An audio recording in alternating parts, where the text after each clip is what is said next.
నమస్తే, welcome to our channel. నేను పద్మిని. ముందుగా ప్రేక్షకులకి వారాహి నవరాత్రుల శుభాకాంక్షలు.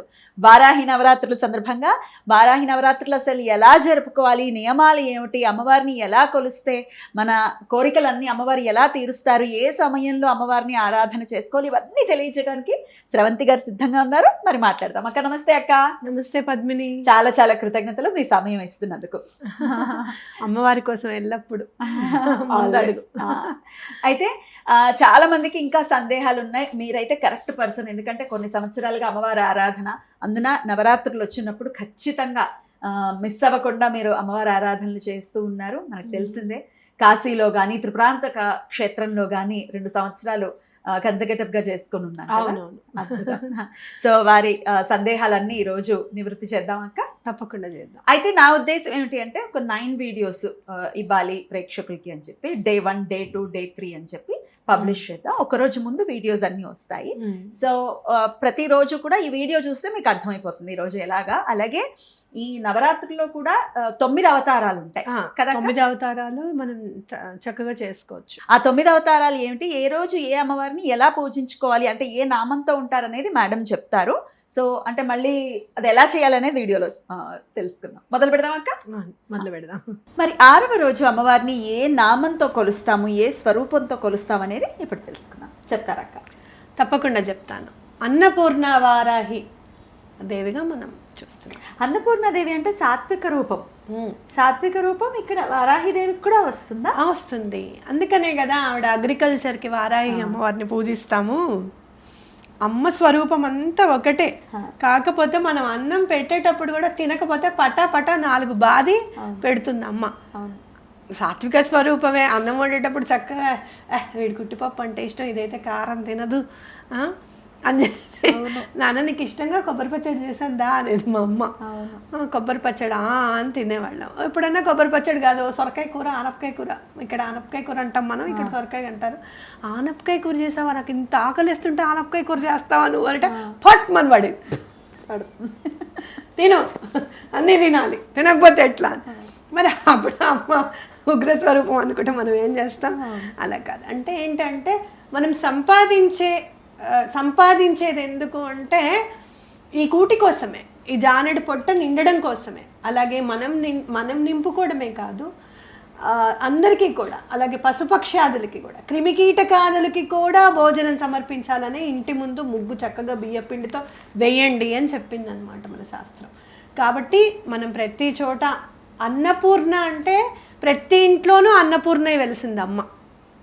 అమ్మగా పుట్టే వరకల్లా మనం అందరం కూడా అన్నపూర్ణ అంటే ఇంటికి వచ్చిన వాళ్ళకి అయ్యో వాళ్ళు తిన్నారో లేదో కరెక్ట్ టైంకి వచ్చారని గబగబా వండేస్తాం మనం, అవునా కదా. కాబట్టి అట్లా ప్రతి ఇంట్లోనూ అన్నపూర్ణాదేవి ఉంది. అలా మాకు ఇంకొంచెం ఇయ్యమ్మ నలుగురికి పెడతాము అని చెప్పడం. అలాగే ఫుడ్ని వేస్ట్ చేయకుండా ఎలా తినాలి అనేది కూడా మనం గుర్తుపెట్టుకోవాలి. కూరలు తెప్పించేసుకొని ఆ ఫ్రిడ్జ్ అమ్మ, నిజంగా మా ఇంట్లో ఉంటుంది ఫ్రిడ్జ్. గర్గర్కి కహాని ప్రతి ఇంట్లో అలాగే ఉంటాయి. ఓ రోజు ఒక జోక్ చదివాను నేను. అమ్మ ఏమిటి ఆ గోంగూర పచ్చడి అంత చేదుగా ఉంది, పోపన్నా వేయలేదు అన్నట్ట. నీ బొంద అది గోరింటాకురా, ఫ్రిడ్జ్ నేను చచ్చావా ఏమిటి, ఇప్పుడు నేను పెట్టుకుందాం అనుకున్నాను రా, అది కలర్ వస్తుంది, అయ్యో నేను తిన్నానని బాధ లేదే నీకు, నువ్వు పెట్టుకోలేదని బాధ అని. మన మిగిలిపోయింది పడేద్దాం అని అనుకో, అది ఫ్రిడ్జ్లో పెట్టి 10 రోజులు అయిన తర్వాత నేను ఎప్పుడన్నా ఫ్రిడ్జ్ సర్దితే అబ్బో వస్తాయి చూడు, ఇదెందుకు పడేయలేదు, అదెందుకు పడేయలేదు, నిమ్మకాయ అయిపోతుంది. జోక్స్ అపార్ట్, ఇట్లా వేస్ట్ చేయకూడదు. నిజంగా మనం ఫ్రిడ్జ్లో పెట్టిన ఐటమ్స్ వేస్ట్ చేస్తుండే నాకు అనిపిస్తుంది, ఏమిటి ఇంత వేస్ట్ చేస్తున్నామా అనిపిస్తుంది. పిల్లలకి మనం చెప్తాం వేస్ట్ చేయకూడదు, పడేయకుండా తినాలి అని చెప్పి, కానీ మనం సరిగ్గా ఉండట్లేదేమో అనిపిస్తుంది. ఆ కరివేపాకు అమ్మ, నిజంగా వాడు 5 రూపాయలకి అంత కరివేపాకు ఇస్తాడు, అంత ఇవ్వట్లేదు, ఇప్పుడు ఇంత ఇస్తున్నాడు. వాడితో దెబ్బలాడి మరీ తీసుకొస్తాం, అది ఎండిపోయిన తర్వాత టక్ అవుతలేడు. No you're not, your place is not here అని చెప్పి పంపించి మళ్ళీ కొత్త కరివేపాకు తెస్తాం. వేస్టేజ్ అంటే కరివేపాకు, కొత్తిమీర దగ్గరే, పచ్చిమిర్చి ఒకటి పండుపై అవి తొడిమలు తీసి పెట్టుకున్నా. అబ్బే నేనైతే చెయ్యి, ఓపెన్గా చెప్తున్నా, చేసిన పాపని చెప్తే పోతాను. అంటే ఏంటంటే బిజీ షెడ్యూల్ మనకి. మనం ఎప్పుడైతే ఆ బిజీ షెడ్యూల్ నుంచి కూడా ఎవరితోన్నా ఫోన్లో మాట్లాడుతూ ఎప్పుడైతే పచ్చిమిరపకాయ తోడుమని నేను తీస్తానో, వేస్ట్ చేయను, ఇంకొంచెం పైకి వెళ్తాను. అది మనం నేర్చుకోవాల్సింది. అన్నపూర్ణ వారాయి అమ్మవారికి ఈ వేస్టేజ్ అవ్వకుండా మమ్మల్ని దీవించమ్మా అని చెప్పి దండం పెట్టుకోవడమే మనం చేయాల్సిన పని. ఇప్పటిదాకా వేస్ట్ చేసిన దానికి క్షమాపణ ఎట్లా చెప్పాలి? I'm sorry, please forgive me, I love you, I thank you. ఈ 4 వర్డ్స్ చెప్తే పడని వాడంటూ ఉండడు. ఎలాంటి వాడైనా సరే సరే సరే చేయకు తప్పుపో అని అంటారు. కాబట్టి universe has given a very good words. అది హోపనోపనో ప్రేయర్ కింద మనం చేసుకుంటూ ఉన్నాము. అలాగే అమ్మవారిని కూడా మమ్మల్ని క్షమించమ్మా, మమ్మల్ని ఎటువంటి పరిస్థితుల్లోనూ వేస్ట్ చేయకుండా చూడు అని చెప్పి అమ్మవారికి దండం పెట్టుకోవడం. అద్భుతం. అయితే అన్నపూర్ణ వారాహిదేవికి సంబంధించిన రూపం కాబట్టి ఈరోజు మరి 6వ రోజు ద్వాదశ నామాలు అలాగే వారాహి కవచం ఎలా చదువుకోవాలో అక్క చదివి వినిపిస్తారు, విందాం. చదువుతారక్క? తప్పకుండా చదువుతాను. ఆ విఘ్నేశ్వరుడి పాదపద్మములకు నమస్కరిస్తూ మనం ఇప్పుడు వారాహి అమ్మవారి ద్వాదశ నామాలు చదువుకుందాం.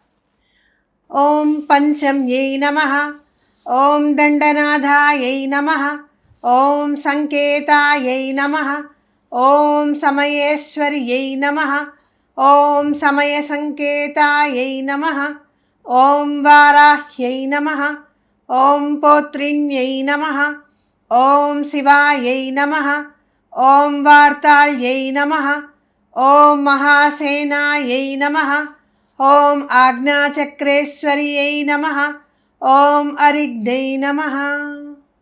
కవచం. ఆ విఘ్నేశ్వరుడి పాదపద్మములకు నమస్కరిస్తూ మనం అమ్మవారి వారాహి కవచం చదువుకుందాం.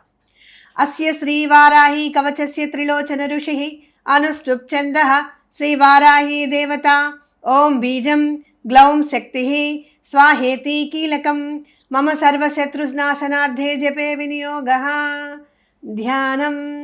ధ్యాత్వేంద్రనీలవర్ణాభాం చంద్రసూర్యాగ్నిలోచనాం విధి విష్ణుహరేంద్రాది మాతృభైరవ సేవితాం జలన్మణిగణ ప్రోక్తమకుటామ విలంబితాం అస్త్రశస్త్రాణి సర్వాణి తత్కార్యోచితాని చ ఏతైః సమస్తైర్వివిధం బిభ్రతిం ముసలం హలం పాత్వా హింస్రాన్ హి కవచం భుక్తి ముక్తి ఫలప్రదం పటే త్రిసంధ్యం రక్షార్థాం ఘోరశత్రునివృత్తిదం వార్తాళిమేస్య పాతు గౌర్యాస్య ఫాలముత్తమం నేత్రే వరాహవదనా పాతు కర్ణౌ తథాంజని घ्राणं मे रुन्धिनी पातु मुखं मे पातु जम्भिनी पातु मे मोहिनी जिह्वां स्तम्भिनी कण्ठमादरात् स्कन्दो मे पञ्चमी पातु भुजौ महिषवाहना सिंहरूढा करो पातु कुचौ कृष्णमृगाञ्चिता नाभिं च शङ्किनी पातु पृष्ठदेशे त्रिचक्रिणी खड्गिनी पातु कट्यां मे मेढ्रं पातु च केधिनी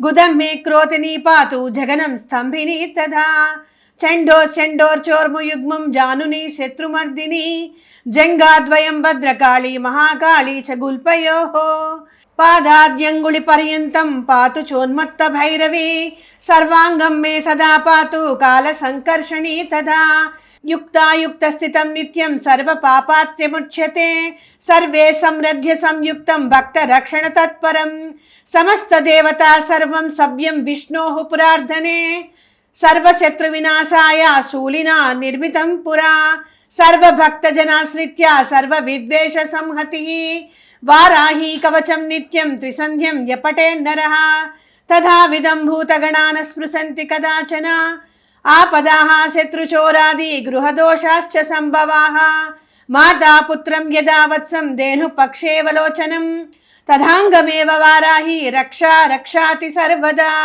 इति श्री रुद्रयामल తంత్రే శ్రీ వారాహి కవచం. రుద్రయామల తంత్రం అంటే చాలా చాలా మహిమాన్వితమైనది అని వింటూ ఉంటాం. అద్భుతం. ఒక్కసారి చదువుకుంటే చాలు అక్క? ఒకసారి చదువుకుంటే చాలు. అమ్మవారి కవచం ఏంటంటే అన్ని విధాలుగా అసలు పంచభూతాలని కాదు, లేదు అంటే గనక శత్రువులు బయట అంతఃశత్రువులు, మనలోని అంతఃశత్రువులు ఎలా ఉంటారు చెప్పు, ఎవరు అవునా కాదా? అలాంటి వాళ్ళని కాదు, ఏదైనా కానీ శత్రు సంహారం అనేది అమ్మవారు చేస్తారు. మనని కూడా చాలా అంటే చాలా మౌల్డ్ చేస్తారు. ఒక రకంగా చెప్పాలి అని అంటే మనం కూడా అంటే అమ్మవారి చేతిలో మనం కూడా శిల్పంగా తయారవుతాం అనేది ఖచ్చితంగా చెప్పుకోవచ్చు. 9 రోజులు పూజ చేసుకునే వాళ్ళు బ్రహ్మచర్యం పాటించాలా? తప్పకుండా పాటించాలి. బ్రహ్మచర్యం అనేది తప్పనిసరి. అలాగే తామసిక ఆహారం, నాన్ వెజ్ తినకూడదు, ఉల్లిపాయ తినకూడదు, వెల్లుల్లిపాయ తినకూడదు. ఒకవేళ మేము 9 రోజులు చేయలేకపోతున్నామండి రకరకాల కారణాల రీత్యా, అది పీరియడ్స్ ఉన్నాయి, ఇట్లా రకరకాలు ఉన్నాయనుకోండి, 3 రోజులు 5 రోజులు చేసుకోవచ్చా? ఎన్ని రోజులు చేస్తే అంత ఫలితం ఇస్తుంది అమ్మ. 3 రోజులు చేసిన తర్వాత అనుకోకుండా మీకు ఏమైనా అడ్డొచ్చింది అనుకోండి, తిట్టుకోకండి. అంటే అసలు ఏమీ చేయకుండా నువ్వు పక్కన కూర్చుని కూడా నన్ను పూజించవచ్చు అనేంత అమ్మవారు ఇచ్చింది అని ఖచ్చితంగా నమ్మండి. తప్పకుండా మంచి జరుగుతుంది.